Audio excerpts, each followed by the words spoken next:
Selamat pagi, selamat malam ya. Ini yang ditunggu-tunggu ini tentang kesurupan. Tentang apa itu kesurupan, kemudian penanganan sederhananya bagaimana. Jadi kesurupan itu ada dua versi. Ya, versi pertama adalah versi cara mungkin medis juga ya, kenyata itu. Versi nyata. Jadi versi nyatanya ya kesurupan itu tersesatnya, kalau menurut saya ini ya, sekali lagi kalau saya mengatakan menurut saya, jadi mohon maaf kalau nanti kurang pas ya, mungkin bagi beberapa orang itu kurang pas, karena menurut saya kesurupan itu ada dua versi. Satu versi menurut yang nyata itu bahwa itu adalah tersesatnya alam sadar di alam bawah sadar, itu menurut saya. Nanti ada cara-cara penanganannya sendiri-sendiri ya, dan itu bisa dipraktekkan. Hampir semua orang bisa mempraktekkan bagaimana cara menangani kesurupan.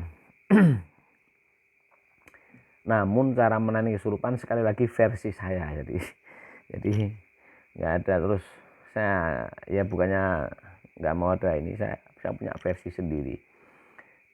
Jadi dengan cara mempelajari apa itu kesurupan yang saya maksud. Jadi kesurupan itu ada dua versi. Pertama, tersesatnya alam bawah sadar di alam sadar di bawah alam bawah sadar atau di alam bawah sadar. Itu nanti ada versinya. Kemudian ada juga kesurupan yang apa ya, jadi di alam ya dengan versi lain lah, versi masuknya makhluk halus ke tubuh kita atau pengaruh makhluk halus ke tubuh kita, itu juga bisa. Nanti saya akan mencoba jelaskan satu persatu secara rinci dalam video ini. Karena ya saya cuma berbagi saja. Kemudian pengalaman menangani kesurupan ini dari tahun 95 sampai membuat sebuah bagan di mana ini kesurupan asli atau ini kesurupan karena pengaruh apa ya, istilahnya kayak semacam mindset anak-anak. Nah, kenapa terjadi kesurupan? Kenapa terjadi kesurupan? Karena secara tidak langsung, kesurupan ini sudah dipertontonkan dari zaman dahulu ya. Zaman dahulu ada kesurupan ketika jadilan dan lain-lain. Ada film-film tentang kesurupan, sehingga kalau ini yang versi yang saya sebutkan nyatanya ya. Jadi alam bawah sadar ini merekam. Oh, kesurupan seperti ini, oh kesurupan seperti ini, oh kesurupan seperti ini. Kadang-kadang itu juga akhirnya kesurupan ini jadikan alasan ataupun wujud sebuah pemberontakan alam sadar, yang akhirnya muncullah alam bawah sadar itu. Nanti versi penanganannya setelah ini ya. Nah, versi kedua adalah menurut saya adanya makhluk halus yang masuk, itu bisa dikirim orang dengan kepercayaan ya, sekali lagi ini kepercayaan. Jadi saya tidak akan memaksa Anda percaya apa enggak ya, saya enggak masalah. Nah, ada yang jadi secara tidak langsung karena ada konektivitas, jadi kesamaan frekuensi menurut saya. Jadi frekuensinya sama dalam bahasa saya ini. Dalam bahasa ilmiahnya atau bahasanya nggak tahu saya. Yang penting kalau menurut saya frekuensi gitu aja lah. Jadi manusia ini berada di posisi frekuensi yang hampir sama dengan makhluk halus, atau secara tidak langsung mereka terganggu oleh makhluk halus karena mungkin secara tidak langsung mengganggu tempatnya, ataupun secara tidak sengaja itu apa ya istilahnya, semacam mungkin ya ada di situ mungkin tempat angker atau apalah gitu ya. Akhirnya sesuatu yang masuk dalam tubuhnya ini akan mempengaruhi kondisi jiwaannya, yaitu dengan hampir tidak sadar atau setengah sadar. Nah, dari itu kita bisa ambil kesimpulan. Dalam penanganan kesurupan ini kita berbeda-beda ya, jadi tergantung.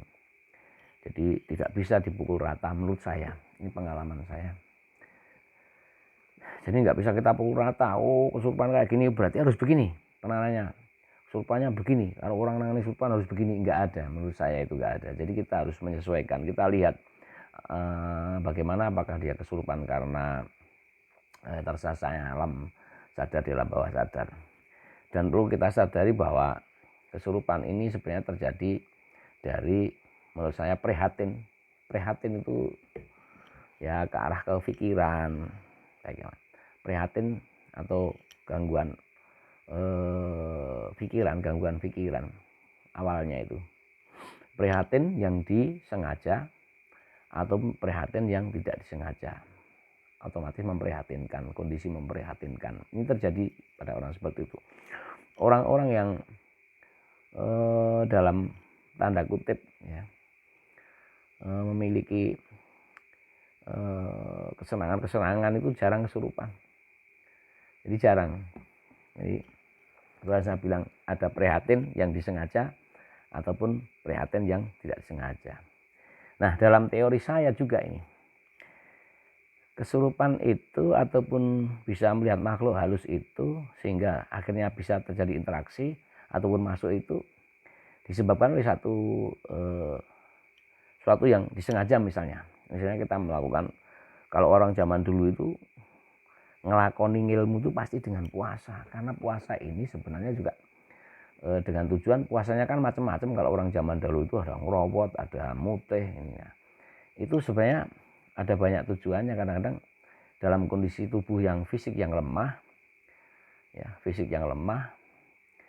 ataupun prihatin yang disengaja itu tadi yang saya sampaikan, prihatin disengaja dalam posisi tubuh yang lemah, mereka akhirnya bisa frekuensinya turun. Nah, ketika frekuensinya turun inilah dia bisa akhirnya bisa sama dengan makhluk halus. Saya ketika frekuensinya sama ataupun pada titik yang sama, terkoneksi mereka dengan makhluk halus. Nah, misalnya kalau semacam ilmu bolos sewu itu kan, oh bolos ini sewu, lalu bolos kok ndi, yaitu dari ngelakoni topo ning tempat-tempat yang angker dan lain-lain itu. Nah, itu akhirnya dengan seperti itu dia akhirnya bisa mendapatkan teman-teman yang namanya bolos sewu itu, misalnya kalau zaman dahulu. Nah, kalau yang segi yang memprihatinkan ataupun prihatin yang tidak disengaja itu, contohnya kesurupan ini sering terjadi pada orang-orang yang mungkin dalam tanda kutip ada permasalahan pertama. Kemudian terjadi pada orang-orang yang sewu sebenarnya, tapi ini kesurupan yang ini ya, yang maksudnya memprihatinkan, maksud saya bukan yang disengaja ya, ataupun secara tidak langsung keganggu gitu. Ini yang memprihatinkan. Ini akan dialami orang yang nyun sewu dengan keadaan ekonomi yang menengah ke bawah, kemudian keadaan pola pikir yang menengah ke bawah, keadaan psikologi yang menengah ke bawah gitu ya. Jadi sering terjadi ke situ. Sampai bisa saya sampaikan bahwa orang-orang indigo itu pasti ada kemungkinan, bukan pasti, ada kemungkinan mereka pasti kena asam lambung. Pasti asam lambungnya bermasalah. Gitu. Jadi menurut saya begitu. Nah, makanya kenapa kok selalu saya hubungkan dengan itu, dengan pikiran, dengan keadaan sehari-hari. Kenapa juga faktor SDM ataupun faktor itu mempengaruhi tentang kesurupan ini, ya seperti itu. Jadi karena permasalahan seperti itu. Ini yang saya pelajari. Saya otodidak, saya nggak belajar saya cuma mempelajari apa yang saya lihat, apa yang pernah saya kerjakan, dan akhirnya ketemu kesimpulan seperti itu dari diri saya sendiri. Itu boleh dipercaya, boleh enggak, dan tidak masalah. Nah, oke. Sekarang masuk ke penanganan kesurupan, biar agak cepat ya. Jadi nanti saya yakin ketika Anda sudah memahami apa yang saya sampaikan, menangani kesurupan itu sangat mudah sekali. Ya, sangat mudah sekali. Bisa dengan yang real, nyata, pakai logika bisa, mau dibawa ke arah yang menakutkan atau arah yang klenik-klenik, ada mistis-mistis bisa. Dengan cara apapun bisa. Nah setelah ada kesurupan, ini yang pertama tadi ya, yang tentang itu. Jadi begini, ketika kita ingin menangani kesurupan dengan kita bermain logika dan realistis ya. Kita kesampingkan dulu makhluk halus itu. Jadi orang kesurupan yang pertama itu ketika dia kesurupan, ya, ketika dia kesurupan langsung kita panggil namanya, ya kan? Nah, kemudian nanti baru kita suruh tarik nafas misalnya, atau membau tubuhnya sendiri, tarik nafasnya keluar. Kalau dia mengikuti, apapun yang kita perintahkan pasti akan diikuti oleh dia. Logikanya begini, ini berarti logika bahwa kesurupan itu terjadi karena tersesatnya alam sadar di bawah alam bawah sadar. Nah begitu. Ini bayangan kita begini, bayangan saya, ini bayangan, ya karena nama videonya ya. Jadi bayangan saya begini, kita membayangkan kita tuh berada di sebuah ruangan yang sangat besar, gelap, tidak ada cahaya, hampir oksigen ini hampir habis lah istilahnya. Betapa paniknya ketika kita di ruangan yang seperti itu, ya. Betapa panik, ketakutan ketika kita berada di ruang itu. Kita nggak tahu pintunya di mana. Jika Anda mengalami itu, kemudian ada orang yang di luar marah-marah, kira-kira Anda bisa keluar nggak dari ruangan itu? Jawabannya nggak bisa. Ya, ini nggak masalah tentang kepercayaan. Kita akan menyangkutkan kepercayaan, nggak akan menyangkutkan kepercayaan. Ya, ketika ada orang menangis ya, misalnya menangis di dekatnya, dia bisa nggak keluar dari ruangan itu? Nggak bisa, jawabannya nggak bisa. Jadi apa yang kemudian ada orang yang ngomong berkata-kata begini, oh gini, oh gini, cuma ngomong gitu, bisa kita keluar? Nggak bisa. Jadi kuncinya apa? Kuncinya kita harus menjadi orang yang bisa meyakinkan. Jadi bahasa kita harus yakin. Misalnya kita panggil namanya, misalnya namanya Mbah Dadi gitu. Mbah Dadi, coba dengarkan saya. Nah, ketika dengan kata-kata yang mantap dan yakin, akhirnya saya, siapa ini manggil saya gitu kan. Oh, ini kayaknya orangnya ini bisa dipercaya ini. Meyakinkan sekali kata-katanya. Siapa ini? Jadi kalau kamu mau keluar dari ruangan ini, ya kan, ikuti kata-kata saya misalnya. Itu nanti juga hampir sama seperti hipnotis. Ikuti kata-kata saya. Coba tarik napasnya, tarik napas. Saya pasti akan mengikuti itu. Karena apa? Saya yakin bahwa orang itu bisa membantu saya, membantu alam sadar saya keluar dari alam bawah sadar, membantu saya keluar dari ruangan yang hampir tidak ada oksigen, tidak ada cahaya, tidak tahu pintu keluar karena gelap sekali. Itu logika ya, dan itu bisa dipraktekkan. Nah, setelah itu misalnya pun begini, itu bisa dipraktekkan. Ketika orang dalam posisi kesurupan seperti itu, kita anggap seperti itu, bahwa tidak ada makhluk halus, ya udah, dia mau ngamuk-ngamuk karena alam bawah sadarnya merekam kejadian-kejadian apa yang dia lihat, apa yang dia dengar, apa yang dia rasakan ketika lihat jatilan, lihat film-film horor, film-film kesurupan dan lain-lain itu. Kita lupakan semua itu. Jadi suruh tarik nafas, setelah dia tarik nafas, dia ngikuti kita. Oh, berarti alam sadarnya itu sudah mengikuti kita, sudah percaya pada kita bahwa dengan saya mengikuti orang yang memanggil saya tadi, itu saya akan keluar dari alam bawah sadar. Dan apapun yang kita perintahkan atau kita sampaikan ke orang yang kesurupan, pasti akan diikuti. Misalnya, udah tarik nafasnya, tarik, buang, lari kamu, lari dia Pak. Itu bisa dicoba itu. Ya, jadi nah, kalau biasanya dibuat tidur. Jadi, udah kalau kamu udah tarik nafas lagi, udah buang, tarik nafas lagi, buang, udah tidur ya. Karena apa? Karena dia merasa bahwa apa yang kita perintahkan atau kita sampaikan itu dengan suatu dengan bahasa yang meyakinkan itu membuat mereka bisa keluar dari ruangan yang gelap tadi. Ini cara pertama. Jadi cara pertama seperti itu.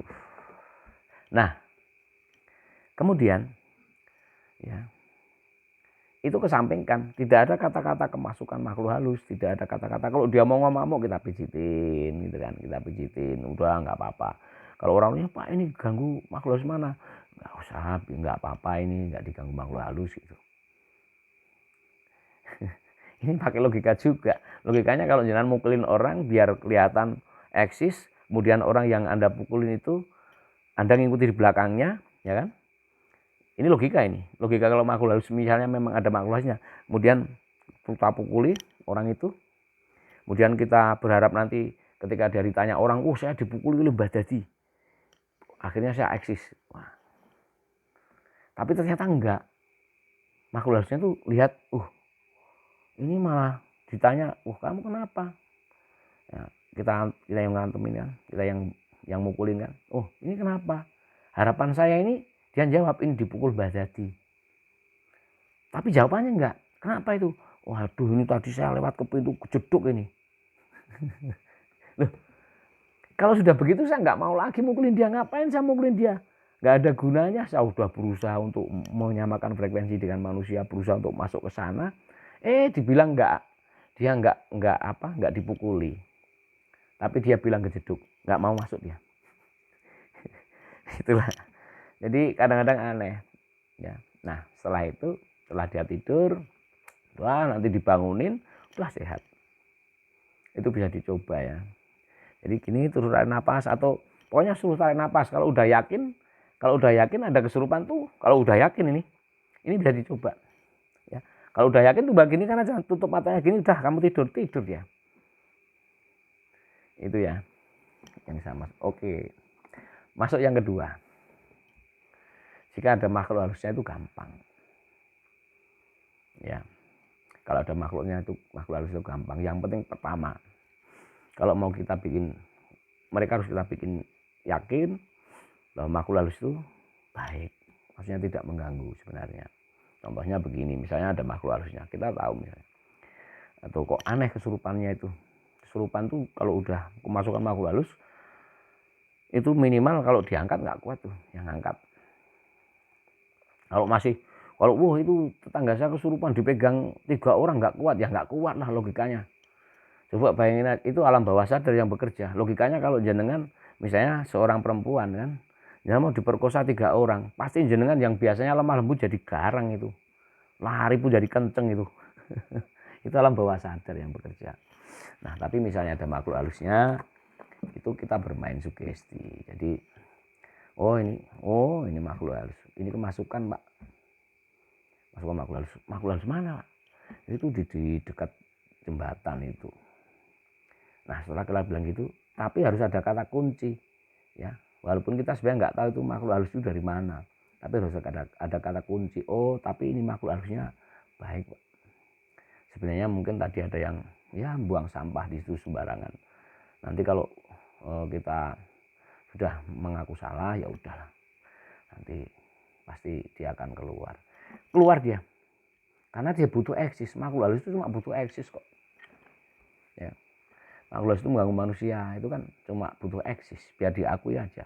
Kalau dia nggak keluar, otomatis secara langsung orang-orang itu nggak akan percaya. Dia akan berpikir begini, ini kita menyelami psikologi makhluk halus. Ya hampir sama seperti manusia. Otomatis kalau kita udah dibilang itu orangnya sebenarnya baik, cuma karena mungkin tadi ada yang ganggu Pak, itu kuat ya kan? Itu orangnya kuat, itu yang masuk itu kuat sekali itu, tapi dia sebenarnya baik kok. Nah otomatis ketika kita udah karena kita nggak tahu kan, namanya juga makhluk halus kan nggak kelihatan, kita juga kadang nggak tahu kan. Ini karena ini anaknya ini kan nggak tahu, tadi mungkin buang sampah di sana, ya udahlah, karena kita mohon maaf lah, jangan ganggu lagi. Udah dia akan keluar sendiri, nggak usah kita apa-apain, dia akan keluar sendiri. Karena apa? Karena dia, kita katakan dia itu sebenarnya orang makhluk halus yang baik, nggak mau ganggu. Padahal sebenarnya dia mau ganggu. Nah, karena dia sudah dianggap ada, ini permainan sebenarnya. Kalau dianggap ada, dia ada makhluk halus di situ, ya, itu makhluk halus di situ, kita anggap ada, dia tapi baik. Kalau dia nggak baik, dia nggak mau ngamuk. Orang-orang ini nanti nggak, dia, nanti kalau saya nggak baik, seperti yang dikatakan oleh yang ngomong tadi, berarti saya nanti nggak diakuin. Ini permainan ya. Jadi seperti itu. Nah, akhirnya dia keluar dengan baik-baik. Itu ya. Jadi nangis kesurupan itu sebenarnya ya kita tidak boleh sembarangan. Karena kesurupan massal itu terjadi ketika kita tidak langsung show power. Kadang-kadang ya namanya manusia itu kadang-kadang pengen takabur, pengen sombong. Kayak saya itu kadang-kadang juga pengen sombong sih. Saya akui. Manusia itu manusiawi kalau kadang-kadang pengen dilihat banyak orang, kelihatannya pinter gitu kan, dengan tujuan cuma itu, tapi dia nggak punya aktivitas di situ.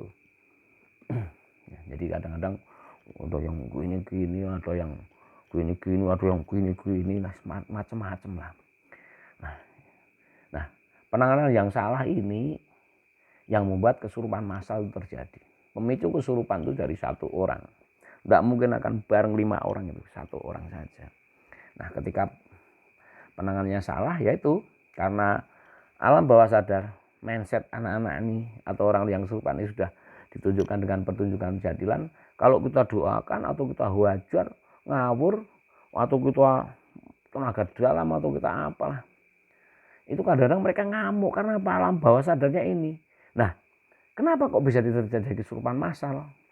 Karena ketika anak ini menjerit-jerit, berteriak-teriak, orang-orang di sekitarnya, misalnya di sekolah atau di sebuah perkemahan atau di orang-orang di sekitarnya itu akan ketakutan. Nah, ketika ketakutan inilah frekuensinya turun, akhirnya makhluk halus bisa mudah masuk ke mereka-mereka yang sebenarnya seharusnya nggak kesurupan. Jadi penanganan kesurupan itu ya kita harus bagaimana caranya. Yang penting kan semuanya akan menjadi baik. Nah, itu yang kesurupan massal seperti itu terjadi. Apalagi kadang-kadang kadang-kadang ada juga yang ada yang bertanya, ini saya nggak akan menyinggung sebuah kepercayaan. Enggak bertanya, Mbah ini sudah saya doain ya. Tapi kok nggak keluar. Kadang didoain anak-anak, ada yang doa, ada yang baca Injil, Mbah itu apa, itu Al-Quran, baca doa-doa agama kepercayaan dengan Hindu. Kenapa nggak keluar? Karena pertanyaan saya, jenengan yakin enggak berdoanya itu? Karena kadang-kadang nggak yakin. Anak-anak yang berdoa itu sambil ketakutan juga, makanya ya enggak, efek doanya enggak.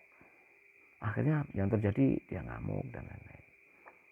Itu ya, jadi sekilas tentang kesurupan dan penanganannya, cara penanganannya ya. Yang jelas kalau kesurupan itu sudah minta syarat-syarat yang aneh-aneh, itu saya pun nggak setuju itu. Walaupun saya senang tentang yang mistis-mistis itu, tapi saya nggak setuju. Apalagi ada yang dulu pernah kesurupan minta ayam cemani itu di suatu tempat tuh, sayang tolak waktu itu. Saya masih ingat betul. Saya berani, saya tolak. Makhluk halus itu nggak makan daging cemani kok, ya kan? Yang cemani itu kan kotor, warnanya hitam, darahnya hitam. Itu kan kita berarti maksudnya kan begini. Maksudnya kan ya udah, berarti harus kamu buang yang kotor. Yang kotor itu apa? Mungkin penghasilan yang berlebih itu kotor kan, kita anggap kotor. Ada yang kotor, yang harusnya kotor. Itu harus dibersihkan. Bersihkan dengan apa? Ya udah bagikan ke orang-orang yang tidak mampu itu. Itu kan sama itu. Daripada dipakai untuk beli ayam cemani, satu cemani saya ingat dulu ada yang 4 juta, ada yang 12 juta itu kan. Karena ya itu tadi. Jadi maksudnya kenapa nggak dibagikan ke orang-orang yang tidak mampu. Ya. Nah setelah itu dibagikan, akhirnya aman sampai sekarang. Jadi begitu ya tentang kesurupan. Ya, mungkin ini menjawab pertanyaan berapa teman-teman ataupun berapa rekan-rekan yang kadang-kadang bingung di sekolahan saya kok banyak kesurupan dan lain-lain ya. Ini bagaimana penanganannya? Ya, saya nggak ingin komersil untuk penanganan kesurupan ini kan. Kalau misalnya semua orang bisa, kenapa nggak saling belajar, kita saling monggo. Tapi ya mohon maaf kalau apa yang saya sampaikan ini kadang-kadang mungkin tidak sejalan, tidak sepikiran dengan jenengan mungkin. Tapi itu menurut saya itu cara yang paling efektif daripada harus ngundang saya, harus ke sana dan lain-lain. Saya tidak komersil, maksudnya tidak akan saya komersilkan urusan seperti ini nih, urusan ya kita cari saudara yang banyak. Begitu ya sekilas tentang kesurupan. Nanti kalau ada yang ada yang pengen tahu lebih banyak atau ada hal yang mungkin belum sempat saya sampaikan, nanti silakan di komentar ataupun nanti WA saya, nanti kita sharing, kita berbagi. Tapi ya jangan untuk praktek. Kalau praktek kan berarti harus ada yang kesurupan. Semoga saja akan tidak banyak lagi orang yang kesurupan. Sekali lagi mental anak-anak itu memang harus dibangun dari kecil. Kenapa? Karena kesurupan ini banyak terjadi di masa sekarang, di masa saya dulu, di masa teman-teman sebaya saya, seumuran saya 45 tahun itu. Di sekolah itu udah dibentak-bentak, diinjak-injak aja, nggak kesurupan. Orang sekarang itu kadang-kadang dibentak sedikit udah kesurupan. Kenapa? Karena ya jujur saja kita terlalu protektif ke anak-anak. Jadi kasihanlah bapak ibu guru. Saya tuh kalau anak saya salah dipukuli bapak ibu guru saya malah seneng. Karena apa? Anak itu kan punya mental yang bagus, bukan mental yang manja terhadap orang tua. Saya tidak akan pernah melindungi anak saya kalau dia salah. Ya, itu salah satu. Kalau jangan manjakan anak jangan, pasti dia akan sering kesurupan. Karena apa? Mentalnya tidak kuat. Ya. Ketika nanti pergi jauh, kemah dan lain-lain misalnya sekolah itu pikirannya mudah kalut, mudah panik, mudah bingung. Akhirnya apa? Asam lambungnya naik. Asam lambungnya naik. Wah, pikirannya sakit, nggak mau makan, asam lambungnya naik, udah asam lambungnya naik. Makanya orang kesurupan pertama itu pasti karena asam lambung ini mengganggu di pernapasan nih kadang-kadang. Pertama kali pasti ya, itu sebenarnya kalau menurut saya asam lambungnya naik. Nah, setelah itu nanti asam ini akan naik ke otak. Akhirnya oksigen yang di otak ini akan tidak full, akhirnya terjadi halusinasi. Kalau orang naik gunung itu kayak gitu, misalnya naik gunung dia di tingkat ketinggian tinggi dia akan seperti hipotermia karena oksigen yang menyuplai otak ini berkurang karena dingin sekali kan, akhirnya halusinasi.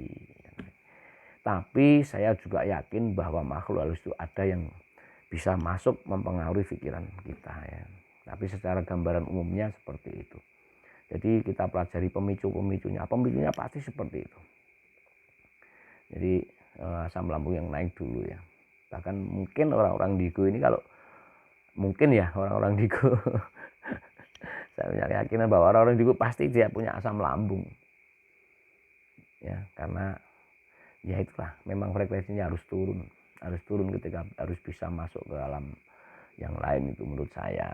Tapi sekali lagi teman-teman mohon maaf ini cuma pendapat pribadi saya dan tidak mesti harus dipercaya. Dan kalau misalnya ini memang nggak benar menurut jenengan, ya anggap saja ini hanya cerita saya aja ngobrol-ngobrol. Terima kasih, semoga sehat selalu. Matur nuwun.